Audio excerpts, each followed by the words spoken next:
You will never ever be asked to write Dijkstra by hand in your job. Never. Even before LLMs, well, why would you need to write Dijkstra by hand if it has been implemented multiple times and works just fine? So why do we need to learn algorithms and data structures? Well, we don't actually need to memorize the code of that. We need to build the intuition so that when you see something in the wild, you will be able to recognize it. Think about this. When you go to the Richmond night market and you stand in this long, unending line, and well, someone can pay extra and get in front of that line, what would that be?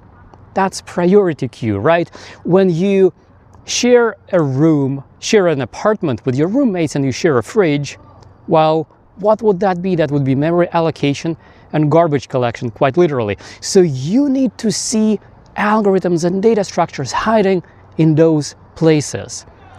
I was speaking with my students the other day and she was telling a story how she and her son were in a corn maze, and when they were trying to find their way out of the maze, she realized that what they're doing is they're doing the DFS algorithm, and then she thought how fun would it be to try using the BFS.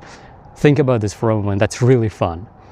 Now, there are more technical examples. Think about Git. What is Git?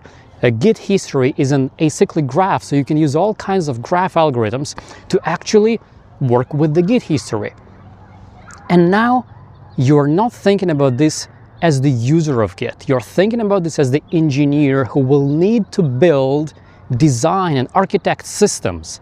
And you will need to make the decisions where it would be a graph, or a priority queue, or a min heap, or something else.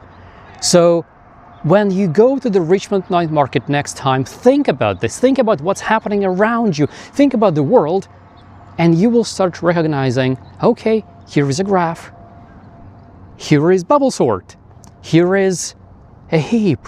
Here is a hash map. If you go to Starbucks and you order a drink and they place the drink by the first letter of your first name, well, what is that? It's your hash table. And if you have a common name, well, you might notice some collisions. So go there and look for some algorithms and data structures in the wild.